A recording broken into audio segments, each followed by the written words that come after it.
আসসালামু আলাইকুম। হ্যালো বন্ধুরা, সবাই কেমন আছো? তো আজকে একটি নতুন রেসিপি নিয়ে চলে আসলাম। এটি হচ্ছে ঘটকচু দিয়ে মুরগির মাংস। তো এইখানে আমি যে কচুগুলোকে কেটে সুন্দর করে ধুয়ে পরিষ্কার করে নিয়েছি। নেওয়ার পরে এখন যে সেদ্ধ করতে দিয়ে দিয়েছি।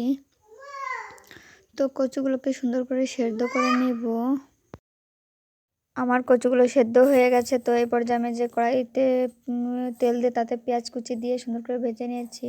যখন একটু লালচে ভাজা হয়ে যাবে পেঁয়াজটা, তখন এতে আদা রসুনের বাটা, আদা রসুন জিরা বাটা দিয়ে এইখানে শুকনো মরিচের গুঁড়া দিয়ে দিলাম। তারপরে হলুদ লবণ পরিমাণ মতো সুন্দর করে দিয়ে কষিয়ে নিতে হবে।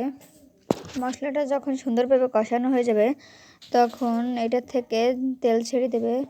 তো যখন তেল ছেড়ে দেবে তখন এতে আমি মাংসগুলো অ্যাড করে দিব।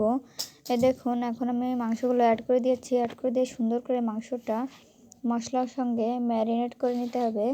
তো নেওয়ার পরে এটাকে আমি কিছুটা এভাবে নাড়তে থাকবো। তো মশলাটা যখন একেবারে ভাজা ভাজা হয়ে সুন্দর একটা স্মেল বেরোবে মাংস থেকে, তখন এতে আমি কষানোর জন্য পানি অ্যাড করে দেব।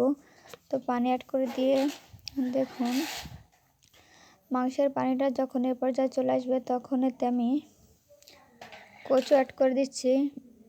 যে কচুটা সেদ্ধ করে রেখেছিলাম সেটিকে অ্যাড করে দিলাম। তো অ্যাড করে দিয়ে সুন্দর করে কষানো হয়ে গেলে এখন আমি এতে ঝোলে পানি অ্যাড করে দিলাম। তো আমার রান্নাটা প্রায় কমপ্লিট হয়ে গেছে। তো আজকের রান্নাটা কার কাছে কেমন লাগলো কমেন্ট করে জানাবে এবং সাবস্ক্রাইব করতে ভুলবে না।